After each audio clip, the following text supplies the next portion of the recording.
J'ai vu des choses à l'IRM, c'est impressionnant. Il y a- Ça se développe, et ils viennent vraiment que quand quand ils sont très très graves, quoi.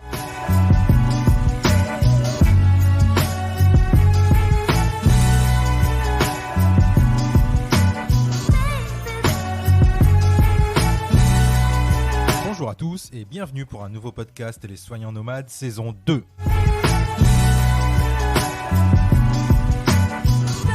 Je me présente, je m'appelle Johan et depuis plusieurs années j'anime en famille un blog de voyage intitulé La vie en mauve.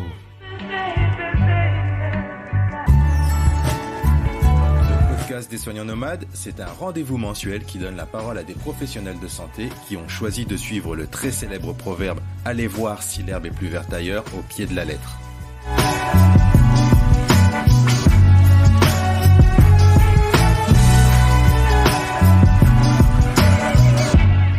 Pour ce nouvel épisode, on a rendez-vous aujourd'hui avec Maxence, un pote qu'on a rencontré à l'île de la Réunion qui va nous parler de son aventure à Mayotte où il exerce en tant que manipulateur en électroradiologie médicale. Après avoir exercé 3 ans en tant que manipulateur radio dans un cabinet privé à l'île de la Réunion, il décide de rejoindre l'île au parfum pour y retrouver son amie Chloé, infirmière en réanimation néonate à Mayotte.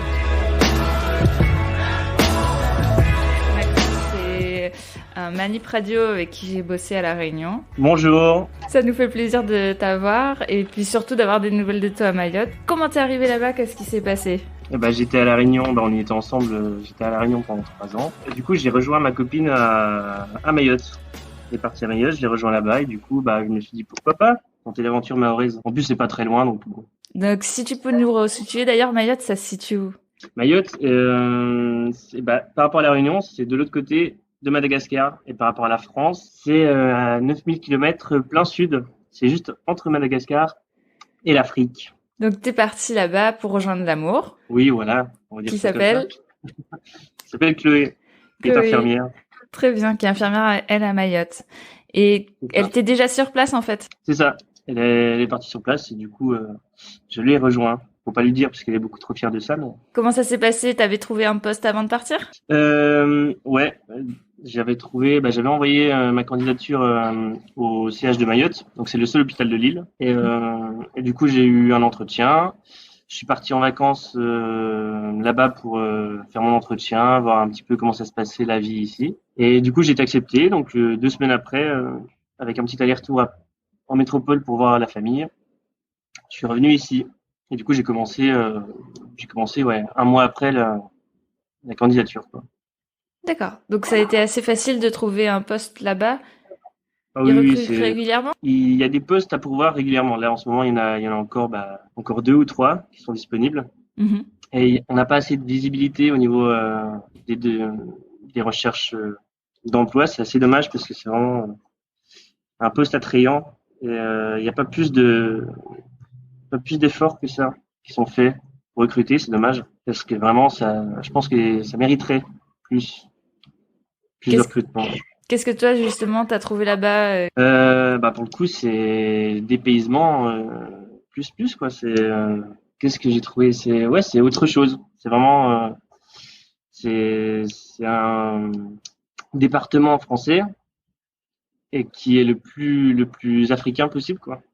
Donc tout en restant en France, tu as une expérience c'est complètement autre, quoi. C'est vraiment impressionnant le changement. Parce que la culture principalement là-bas, c'est une culture musulmane, il me semble. C'est ça. Ouais, c'est ça. Il y a plus de 95% musulmans, il me semble. Donc c'est une culture musulmane. T'as des petites cultures malgaches qui se rajoutent par là-dessus et d'autres choses, tu vois.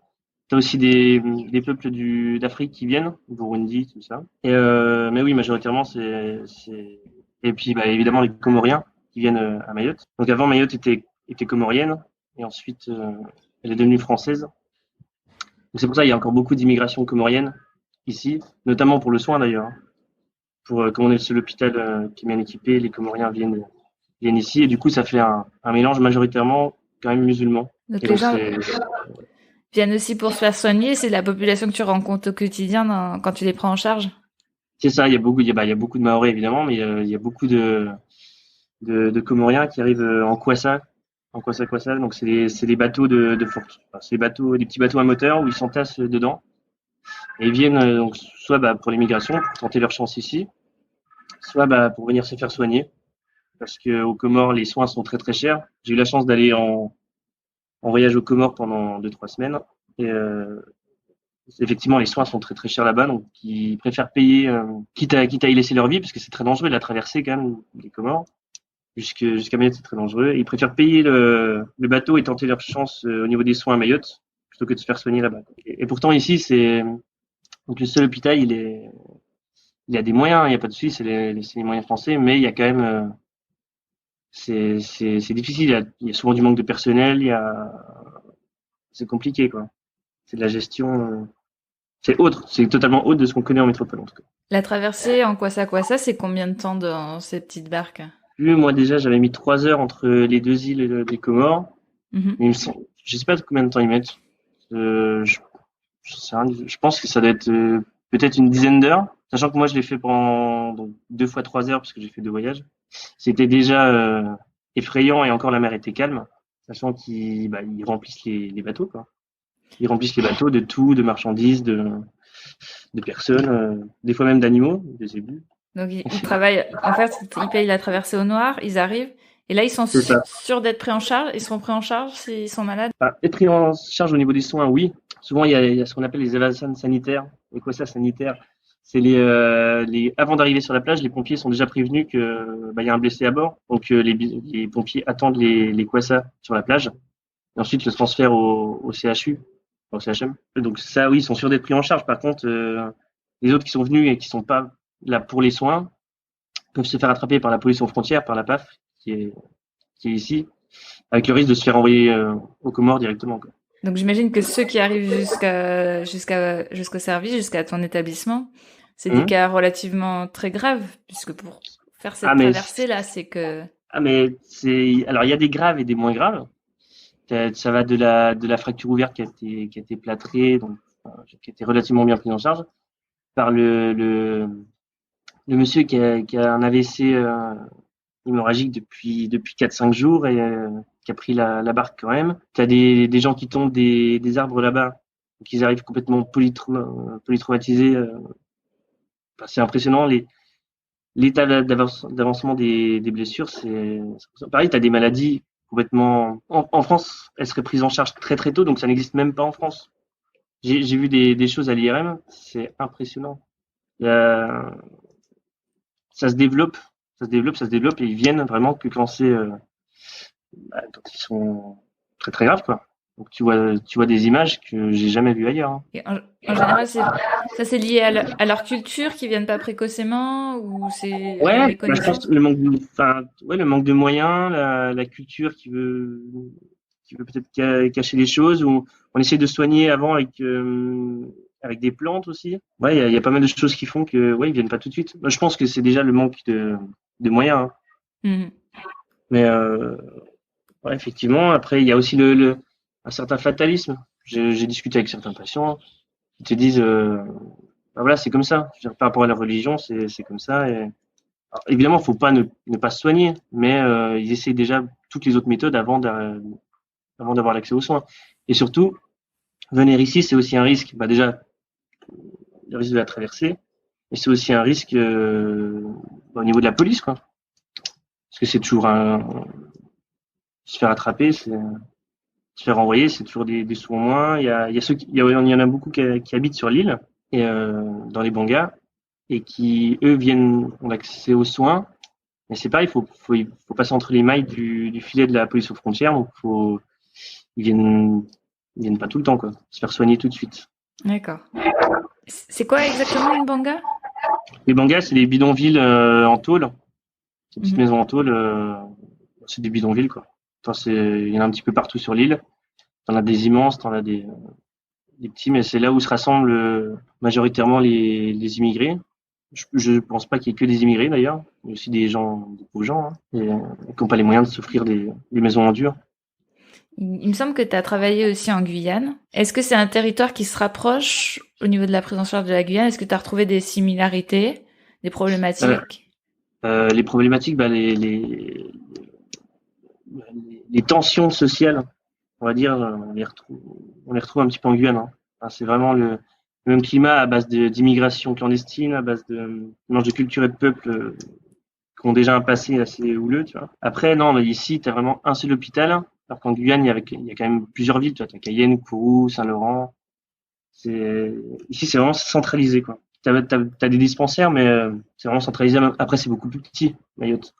C'est beaucoup plus petit, donc c'est normal que ce soit plus concentré. Mais ouais, en Guyane, en arrivant ici, j'ai retrouvé un petit peu le climat guyanais ambiant, quoi. Après, heureusement, il y a beaucoup de différences.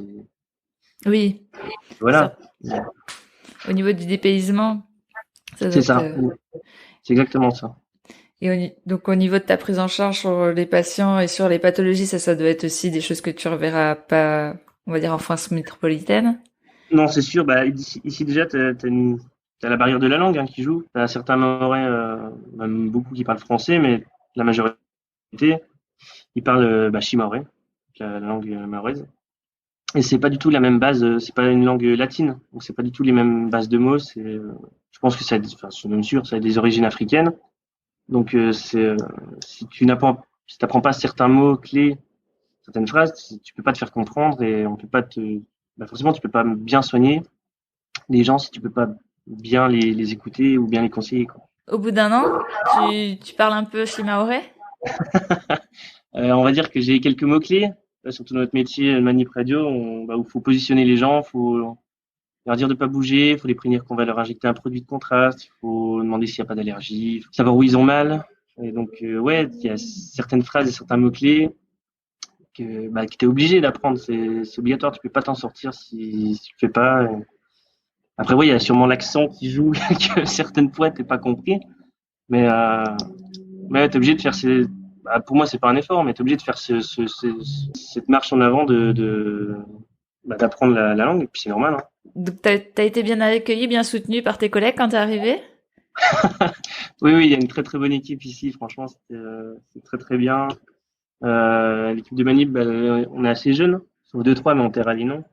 Et non, franchement, c'est très très bien. On est super solidaires du coup. Enfin, et c'est génial. Il y a il y a des Mahorais, il y a des Mzungu, donc c'est des Français. Donc il y a des locaux dans les manips. Ouais, il y a des locaux. Je pense que c'est même la moitié, la majorité. C'est des Mahorais. Qui ont été formés du coup, comme il n'y a pas d'école en métropole, j'imagine. À métropole ou à La Réunion. À La Réunion d'ailleurs, ouais. Mais certains en métropole, oui. Et comment ça s'est passé quand t'es arrivé pour le logement? Un peu comme La Réunion, colocation. T'arrives et moi j'avais la chance d'avoir ma copine qui était déjà là, donc m'a servi de pied-à-terre si tu veux. Mais sinon, je trouve facilement une colocation dans les environs de Mamoudzou, là où il y a l'hôpital. Et le temps de trouver peut-être une autre colocation ou un moyen de locomotion, quelque chose comme ça.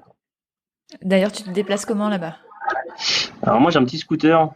Après on a acheté une voiture aussi pour aller plus loin sur l'île. Et sinon il y a les taxis. Ici par rapport à La Réunion pour le coup, ici les taxis c'est très très répandu, quoi. Pour pas cher tu peux aller partout sur l'île. C'est quand même pratique, quoi. Beaucoup de taxis. Mais quand même le petit scooter c'est quand même la base parce que tu as beaucoup de bouchons.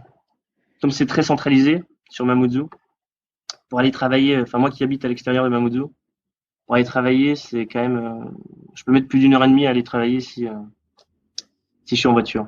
Donc le scooter, c'est la base. Ah, quand même, ouais. Et en scooter, tu mets combien de temps? En scooter, je mets 10 minutes. Effectivement, rien à voir. Ouais. Au niveau de ton logement, ça coûte combien à peu près une coloc là-bas? Faut compter un budget de... Là, on a 3 chambres et on est dans un logement cible. Donc, c'est une société mahoraise qui détient la majorité des logements sur l'île. Donc, franchement, c'est des appartements et des maisons qui sont très bien faits, quoi. Et là, le logement, il est à peu près 1 000 € pour 3 chambres. Ouais. En colocation, tu vois. Oui, donc ça reste, après quand tu divises, ça reste très raisonnable. Oui, ouais. C'est ça, surtout que nous, on a des couples et tout, donc on redivise encore. Donc ça va, quoi. On n'a pas à se plaindre. Au niveau du salaire, quand on travaille à Mayotte? T'as la majoration de 40% déjà. Donc t'as le salaire de base de l'hôpital public et t'as la majoration de 40% due à Parce que c'est Mayotte, quoi. C'est la même qu'en Guyane, c'est 40%. Ouais, donc ça. Après, tu as des primes de nuit, et surtout le fait de faire des journées de 12 heures, des choses comme ça. C'est moi qui n'ai jamais fait de public avant, je découvre ça. Au niveau de l'alimentation en général, donc à Mayotte, on mange comment? Qu'est-ce que tu manges au quotidien? Voilà, l'alimentation, je crois que c'est le point noir de Mayotte, quand même. C'est compliqué. C'est compliqué de bien manger. Est-ce qu'ils produisent pas beaucoup? Qu'est-ce qu'ils produisent à Mayotte? Ils produisent, je sais pas ce qu'ils produisent. Si, t'as certains fruits, t'as des bananes, t'as certains avocats, c'est limité, hein. C'est très limité. Si, t'as des mangues. Mais sinon, voilà, c'est impressionnant sur une île comme ça, tu t'attends à avoir le choix de fou, et en fait, pas du tout, quoi. Les courses, c'est compliqué, c'est cher, c'est suivant les arrivages, c'est compliqué l'alimentation. Du coup, je mange ce que je peux. Enfin, ce que je peux, ça va, il y a à manger, hein, mais manger varié, c'est compliqué. Ils pêchent un peu? Ils pêchent. Ouais, ils pêchent. Beaucoup, oui, t'as du poisson. C'est déjà ça. Là, niveau légumes, c'est cool. Voilà, c'est pas facile. Les fruits, ici, t'as beaucoup ils les traitent beaucoup, tout ce qui est plantation. D'accord. Donc, t'as des taux très élevés de produits dans les engrais ou les choses comme ça. Donc, acheter des produits locaux, c'est risquer, c'est risquer un cancer en direct. Enfin non, c'est en vrai, certains produits ça va, mais d'autres, tu sais, qu'il faut pas les acheter, quoi. Ok. Donc du coup, c'est pas sur l'alimentation que tu te fais plaisir, donc tu te fais plaisir sur autre chose. Je me fais plaisir sur autre chose. Mayotte, il est connu mondialement, c'est quand même le lagon, quoi. Le lagon de Mayotte. Donc pour les plongées, les sorties pêcheurs, les choses comme ça, les bivouacs, c'est quand même un gros plus, un gros plus. C'est magnifique, c'est impressionnant. J'ai jamais vu ça. Pas beaucoup de monde a vu ça d'ailleurs. La sortie de la Réunion, donc nous on sait que le lagon par exemple quand on sort il est tout petit et on a toujours pied. Là-bas on s'imagine quoi? Ah non, mais là-bas le lagon tu l'as à perte de vue. Enfin c'est un lagon qui est pas fermé déjà. D'accord. C'est un lagon qui est trouvé, donc tout passe. Je veux dire, t'as des dauphins dans le lagon. Ah oui. Quand tu fais des plongées dans l'ouest ou dans le sud, t'as des grosses bestioles dans le lagon, mais tu vois, c'est impressionnant, même au niveau des couleurs, au niveau des coraux, des tombants. Les tombants sont magnifiques. T'as des tortues partout. C'est impressionnant. Donc pour se faire plaisir à Mayotte, il n'y a même pas forcément besoin d'avoir un diplôme de plongée. Tu peux Ah non. Palmas et tuba, tu te fais déjà plaisir? Ah oui, puis en Palmas tuba, j'ai certains amis qui plongent pas, mais ils ont rien à envier à ceux qui plongent, quoi. Ouais. Sauf si vraiment t'as envie d'approfondir la chose, mais non, en PMT, tu vois déjà 1 million de choses, c'est impressionnant. Il y reste relativement préservé alors? Pour l'instant, parce qu'il y a beaucoup de pollution, il y a aucune éducation au niveau des déchets. Donc les plages sont remplies pas toutes, heureusement, mais beaucoup de plages sont remplies de sacs poubelles, de canettes. Parce qu'ici, il n'y a pas beaucoup de bouteilles en verre, c'est beaucoup de canettes. Ouais, des pneus, t'as des pneus partout. Quand c'est marée basse, tu as des pneus à perte de vue sur les plages. C'est dommage. C'est vraiment dommage. Les gens ont la culture d'aller à la plage ou pas trop? Oui, certains, je pense. Enfin, t'as les voulées, donc c'est on va dire c'est pas des apéros, c'est des sorties plage où t'as des barbecues, tout ça sur la plage, donc les voulées. T'en as quand même régulièrement. Après, je sais pas s'ils le font souvent par rapport à. Après, moi, je pense par rapport à la Réunion où tout le monde sort le week-end, t'as plus personne dans les villes, tout le monde est sur la plage ou dans les hauts, mais c'est pas trop. Mais en tout cas, oui, il y a du monde, il y a quand même du monde sur les plages. Hein. C'est pas désert. Hein. Donc ton quotidien, ça va être sortie, plongée, bateau. Et plongée, bateau, t'as un petit peu de randonnée quand même. Ce serait dommage d'être sur une île comme ça sans pouvoir randonner. Alors certains te diront que ça craint parce que tu as des gens mal intentionnés sur les sentiers ou quoi que ce soit. D'autres te diront que ça craint pas parce qu'ils ont jamais été agressés t'as les deux sons de cloche. Mhm. En tout cas, je pense que se priver de faire quelques randonnées ici, c'est quand même dommage. Donc, tu pars avec rien et tu vas te balader dans les bananeraies, dans les sentiers en plein cœur de l'île. T'as des petits sommets quand même, c'est sympa. C'est pas des gros sommets, mais c'est des petits sommets ça fait plaisir de bouger en tout cas. Parce que c'est quand même une petite île où t'es vite restreint au niveau des mouvements. C'est vrai qu'on entend parfois parler de Mayotte pour l'insécurité. Toi qui es sur place, qu'est-ce que t'en penses? Je pense qu'on a tous quelqu'un dans l'entourage qui s'est déjà fait agresser. Donc ça existe, c'est sûr. Faut faire gaffe. Tu peux rester 6 ans ici et il t'arrivera rien. Et tu peux rester 3 mois et tu te feras agresser quoi. S'il n'y a pas de règles, il n'y a pas vraiment de règles, je pense. Tu peux agrandir ou diminuer les chances en sortant plus ou moins. Mais encore une fois, c'est dommage d'être sur une île comme ça sans en profiter. Et après, c'est pas de bol, quoi. Toi, pour l'instant, il t'est rien arrivé? Moi, non. Il m'est rien arrivé. Bon, j'ai failli me faire caillasser la voiture dans des émeutes, mais c'est le plus gros qui me soit arrivé. Après, j'ai des amis qui se sont fait agresser sur une plage avec machette et fusil, donc tu vois, c'est un autre niveau, quoi. C'est sûr. Il n'y a pas de règle, en fait. C'est le mauvais moment, mauvais endroit, c'est comme ça. Il y a certains endroits où on sait que tu as grandi tes chances de le faire, mais c'est comme ça peut t'arriver en bas de chez toi. Il y a des précautions particulières que tu prends, toi, ou peut-être plus Chloé, ça dépend. Déjà, t'évites de rentrer seul de boîte de nuit la nuit, tu vois, déjà. Non, par exemple, t'évites d'être tout seul dans la rue. Après, encore une fois, faut pas tomber dans la paranoïa. Tu peux rentrer 10 fois tout seul, il t'arrive à rien. Et une fois, t'es à 3 et tu te fais agresser quand même. Il n'y a pas de règle. Après, t'essayes de pas avoir tout sur toi quand tu vas à la plage. Si t'as envie d'avoir ta tablette, ton téléphone et plein de trucs, tu fais ce que tu veux, mais après, voilà, il peut t'arriver, t'attires les convoitises, je pense. Donc, le tout, c'est pas de jouer non plus. C'est tu prends le minimum requis, le nécessaire. Tu laisses rien dans ta voiture quand tu t'arrêtes, même si c'est 2 minutes, et voilà. Avec des petites règles comme ça, t'augmentes les chances de pas te faire agresser, en tout cas. Oui, c'est certain. Après, parce que s'ils s'en ont à ce stade, en fait, c'est souvent aussi, j'imagine, qu'ils ont pas, ceux qui font ça, c'est qu'ils ont pas grand chose, donc. C'est ça. C'est ça, c'est par nécessité, je pense. Je pense qu'il n'y a pas que ça. Évidemment, t'en as aussi qui profitent. C'est-à-dire, quand tu vois les émeutes, ça crame des poubelles et des voitures, je suis pas sûr qu'ils aient besoin de faire ça. Même si pour eux, c'est peut-être une revendication quelconque, mais non, je pense que ceux qui volent, c'est peut-être pas, c'est ceux qui en ont besoin. De toute façon, ici à Mayotte, c'est pareil, t'as beaucoup de cambriolage. Beaucoup, beaucoup. Donc, nous, dans le quartier, ça va, on a des gardiens, on fait gaffe. Ce qui ne peut empêcher d'ailleurs. Mais t'as beaucoup de cambriolage. Et je pense que le cambriolage, c'est pas c'est des agressions en soi, mais en tout cas, je pense qu'ils piquent des choses pour les revendre et pour s'acheter de la bouffe, tu vois. Ça excuse pas, mais en tout cas, ça se comprend. Oui, c'est un tout à comprendre. C'est ça.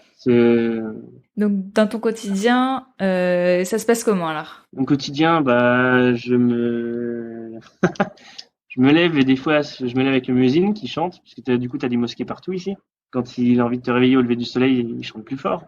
Non, en vrai, c'est quand même sympa. En vrai, c'est sympa comme ambiance.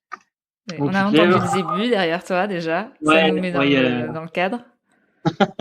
Il y a le zébu qui se balade un peu et qui gueule un peu plus fort. Ça, il y en a partout sur l'île? Ouais, il y en a un peu partout. Ouais. Ils sont assez maigres, donc je pense qu'ils gueulent parce qu'ils ont un peu faim. Mais bon. Et je me lève, je vais sur ma terrasse et je me fais un petit lever de soleil toujours magnifique, parce que j'ai une grande terrasse. Je me lève, je déjeune. Si j'ai mon scooter, ça m'évite les bouchons et je vais au travail. Et en revenant du travail, souvent c'est un petit les copains quoi. T'as toujours un petit apéro qui traîne, une petite invitation, quelque chose comme ça, donc c'est toujours sympa. Au travail d'ailleurs, c'est comment la relation manip radiologue? Est-ce qu'on devrait vraiment aborder ce sujet? Non. Ouais, non, c'est impressionnant. Pour être déontologiquement correct, je pense que je peux utiliser que ce mot-là. C'est impressionnant. Après, je dis pas que c'est tout beau, tout rose partout ailleurs, mais il y a quand même un gros souci ici au niveau radiologie. Et je pense qu'il n'y a pas que radiologie, il y a beaucoup de médecins. Parce que faut bien dire que je pense que ça fonctionne comme ça. les gens qui viennent à Mayotte, je pense que certains médecins viennent à Mayotte, surtout pour l'aspect financier, en tout cas. Et surtout, c'est ceux qui veulent bien venir. Je suis pas sûr que tous les médecins aient envie de venir à Mayotte. Et comme il y a un gros manque ici, je pense qu'ils sont prêts à prendre peut-être des personnes qui, ailleurs, n'auraient pas les capacités de travailler. Après, je dénonce un peu, mais c'est vrai que le quotidien, c'est quand même vraiment compliqué, quoi. Vous travaillez avec combien de médecins? Ils sont 3 ou 4, ça fluctue, ça dépend. Parce qu'il faut bien imaginer que vous êtes donc le seul centre de radiologie de Lille. C'est ça, ouais. Donc, vous avez un scan? On a un scan, un IRM et 3 salles de radio. De la mammo, vous faites aussi? Il y a un mammographe. D'accord. Après, c'est comme pas tous les radiologues sont capables de faire la mammo, on ne fait pas tout le temps.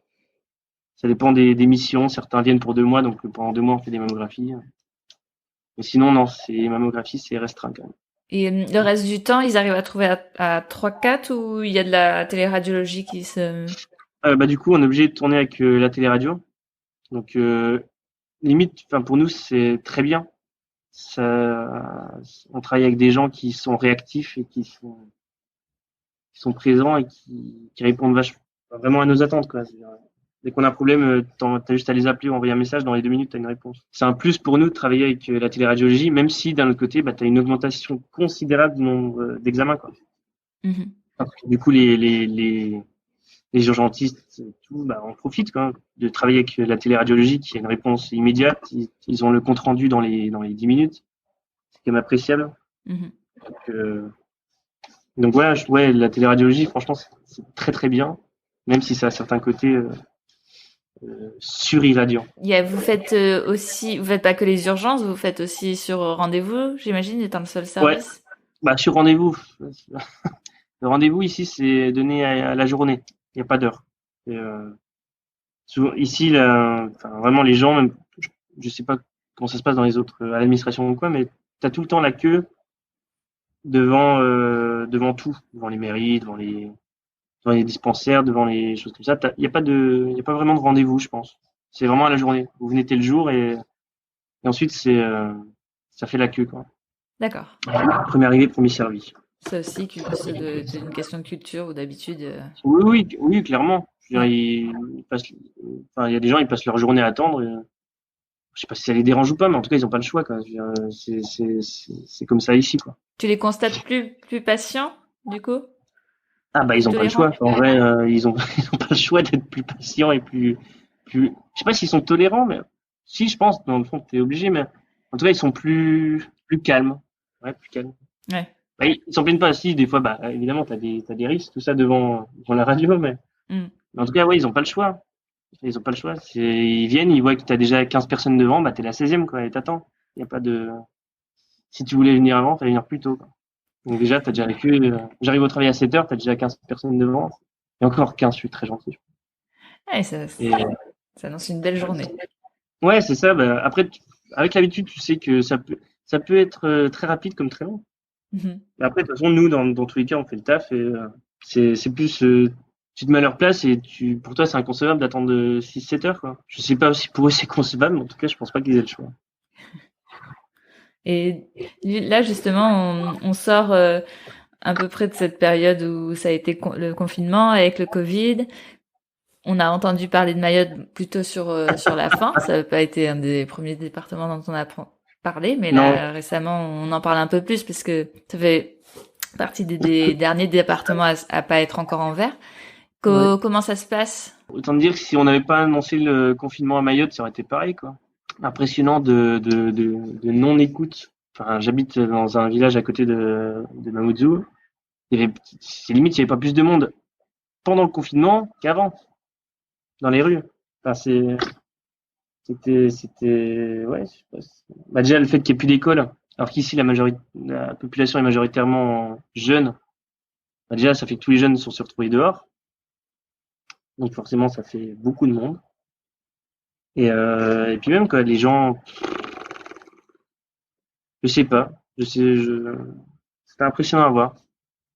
Est-ce que la moyenne d'âge à Mayotte, elle est Elle est très jeune, hein.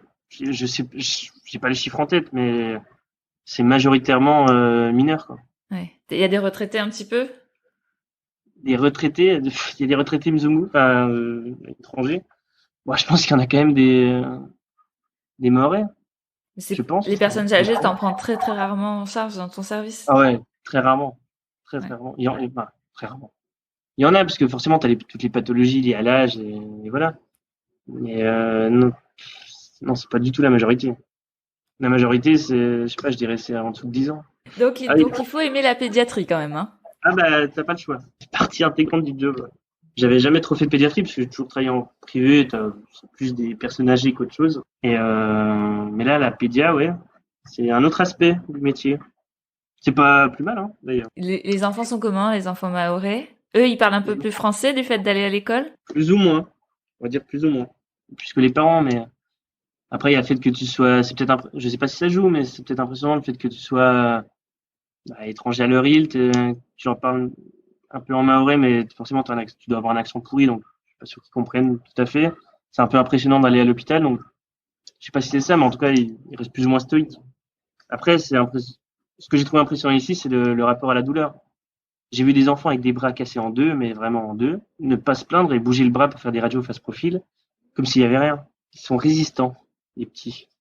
Enfin, les grands aussi d'ailleurs, mais le rapport à la douleur, c'est impressionnant. Ils viennent accompagner avec leurs parents, quoi. Quand ils viennent à l'hôpital, oui. Alors, je sais pas si c'est leurs parents ou en tout cas c'est de la famille. Après, voilà. Ils viennent accompagner.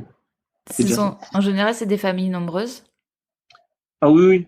Ouais, clairement. Ici, t'as vraiment je pense que c'est la culture musulmane qui veut ça. Je sais pas, je suis pas assez connaisseur pour dire ça, mais oui, c'est la culture musulmane, quoi. Tu fais des enfants. Je sais pas si c'est beaucoup de moyens de contraception qui sont utilisés, mais ouais, c'est les enfants et ici d'autant plus pour en avoir discuté avec c'est l'enfant des parents, mais c'est surtout l'enfant de la famille, quoi. C'est l'enfant des sœurs, l'enfant des tantes. Enfin, il est élevé par un peu tout le monde, quoi. Les voisins. Oui, tu veux dire, c'est l'ensemble de la communauté qui prend en charge ou qui peut s'en occuper. Ouais, ouais, clairement. Ouais. Et c'est différent de chez nous, mais c'est comme ça, quoi. Mm-hmm. Parfois, il me semble avoir vu certains reportages où les enfants, ils arrivaient sur Mayotte et les parents ils repartaient, non? Ouais, t'as ça aussi. Ils viennent justement en Kwassa, sur Mayotte, et ensuite les parents soit se font expulser, soit repartent au Comores, et ils ont le choix là-bas de revenir ou pas. Et du coup, quand ils reviennent pas, ça fait des enfants complètement isolés ici. Alors c'est pareil, t'as pas mal de reportages là-dessus, hein, qui sont assez parlants, mais t'as vraiment un nombre impressionnant d'enfants seuls. Enfin, du coup, ils sont pas seuls parce qu'ils se regroupent entre eux, mais on appelle ça des mineurs isolés. Mais c'est plus des mineurs en bande et qui essaient de survivre, je pense, dans la rue comme ils peuvent. Et ce qui donne lieu, je pense, à tout ce qui est cambriolage, tout ça. Voilà. S'ils veulent s'en sortir, à un moment donné, il n'y a pas 36 solutions. Quoi.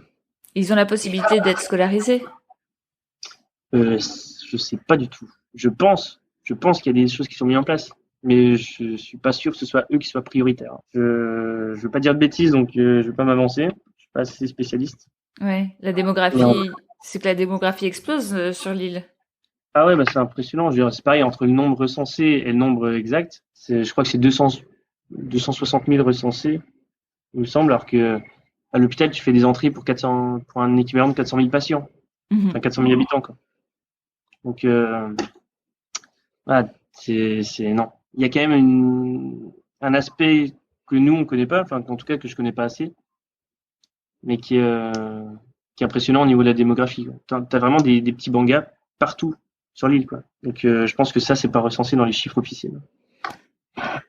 Et de son côté, Chloé, elle travaille où? Elle est en réanimation néonatale.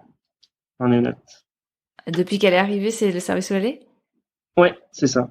Et ça se passe comment pour elle? Que des questions fâcheuses. Non, si, ça va. Non, en vrai, en tout cas, avec ses bébés, ça, le côté néonat, quoi, qu'elle adore. Elle a découvert ça en arrivant là-bas? Ouais. La néonat? Ouais. En fait, il y a un manque de personnel sur tous les services. Et en néonat, tu as un très très grand turnover. Je sais plus combien ils sont, les 70. Après, c'est la plus grande maternité de France ou d'Europe, je sais plus. Donc forcément, à 40 naissances par jour, tu as forcément une explosion de néonates. Sachant qu'ici, la plupart du temps, tu n'as pas de suivi de grossesse. Les gens, alors, je sais pas s'ils n'ont pas accès ou qu'ils veulent pas avoir accès au suivi de grossesse. Donc forcément, ça donne des prématurés assez compliqués à gérer. Donc ouais, le service de néonat est bien sollicité. Tu as des aspects médicaux qui sont pas GG. Mais voilà, en tout cas, je sais qu'entre soignants, ils essayent de se serrer les coudes et de faire ça au mieux pour les petits. Et du coup, là, ça vous a rapproché des enfants, entre elle en néonat et puis toi, avec tes patients moins de 10 ans, là. C'est ça. Ah, mais tu vois bien l'aspect pédia, ouais. D'ailleurs, est-ce que Mayotte, tu dirais que c'est une destination qui est adaptée pour une famille? Tu vois, nous, on est une famille, on a 2 enfants. Est-ce qu'on pourrait se projeter sur une destination comme Mayotte? Tu peux, il y en a qui sont venus ici, il y en a plein qui sont venus ici en famille, ou même qui fondent une famille ici et qui restent. Je pense que ça dépend de la vision que tu as des choses, mais oui, c'est tout à fait concevable, en tout cas, de venir ici en famille. Après, voilà, il y a tout cet aspect insécurité qui joue. Moi, personnellement, je pourrais pas forcément le faire, mais je sais qu'il y a plein de gens que ça ne dérange pas et qui voudraient, ça dérangerait pas d'élever une famille ici. Ouais, ça dépend des réserves qu'on... Ouais, c'est ça.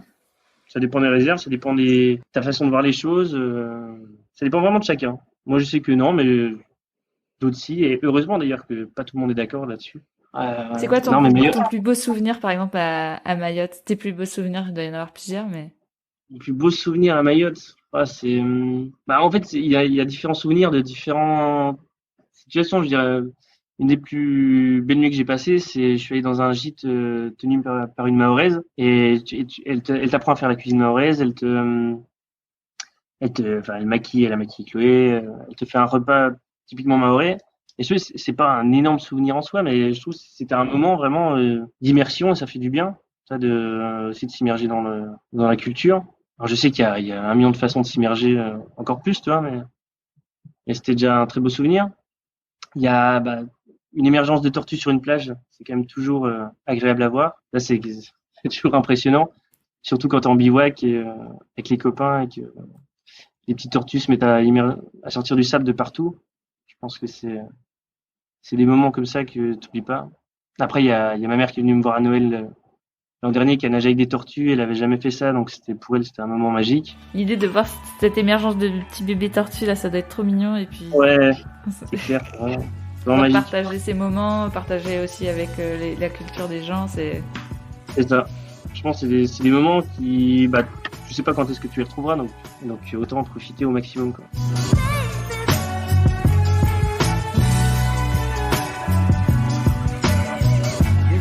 À nous laisser des commentaires si ce podcast vous a plu, déplu. C'est tout nouveau pour nous, on s'améliore au fur et à mesure et on est ouvert à toutes vos suggestions. N'hésitez pas à nous dire sous l'article de cet épisode si vous souhaitez entendre le témoignage d'un type de soignant en particulier. Dans un pays en particulier, on est également preneur. Et enfin, quelque chose d'important, laissez-nous un commentaire dans l'application Apple Podcast si vous écoutez le podcast sur un appareil Apple. C'est extrêmement important pour le référencement de ce podcast.